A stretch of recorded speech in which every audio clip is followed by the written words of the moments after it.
I mentioned building trust, and fundamentally that is like absolutely a necessary element of partnership. I think we all know that from our own experiences in any type of partnership or relationship, whether it's at work or at home.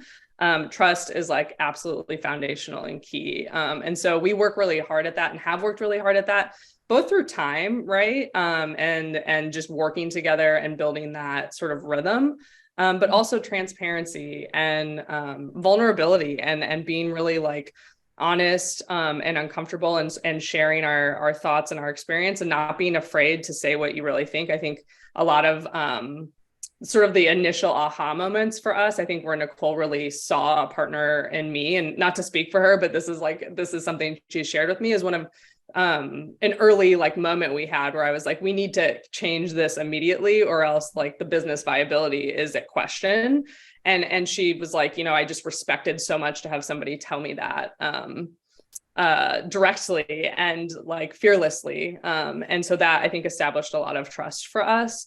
It also just means really strong communication skills and holding yourself and each other accountable to what you say you will do and not do, and just be like open and gentle with each other when there are misses, because there are definitely fumbles. We're moving very quickly, and when you say bumps in the road, like what are some examples of that? A lot of that has to do actually with the different stages of the business. Like as the business evolves and needs different things, our roles actually evolve too. So people are often like, what does you do and what does she do? And it's actually not that static. It's fairly dynamic, and it kind of depends on the season. So if we're in fundraising season, she might be like mostly externally focused and I'm fully internally focused and I'm sort of like running the day to day.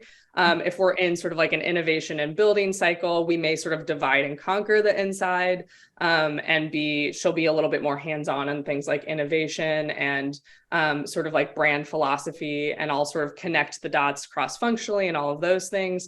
So it really just kind of depends. And I would say like our bumps have been when we're going through those transition phases, if we're not communicating effectively, if we're not like, or acknowledging like that this transition is happening. At least for me, I'm often like, I just need us to like talk about it, and make sure that we're like on the same page and move like sort of rowing in the same direction. But we've never had any sort of like complete meltdown fights. It's always just been sort of the typical stuff in any sort of working relationship.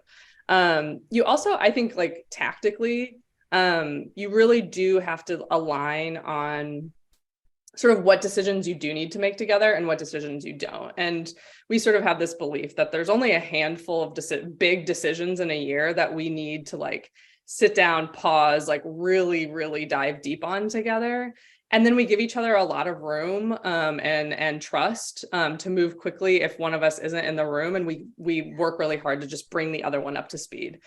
So we have a really strong discipline of like weekly syncs and touch bases, but also just like keeping our egos in check and knowing when we actually need to be in the room or not, and letting go when we don't, and just saying, I don't have to be a part of this every single time. And then I think the other thing that has been really like pivotal to our success is having sort of like a clear language for conflict resolution. We have like a practice framework across the organization of sort of like how to communicate through conflict and the framing and facts and judgments and asks and things of that nature. And while Nicole and I don't typically sit down and like flow through our framework tool word for word, we do use that language. Like it is sort of just this muscle we've built where you kind of know if those words are being invoked, you're trying to like negotiate through something a little bit sticky or debate through something where maybe there's divergent thinking.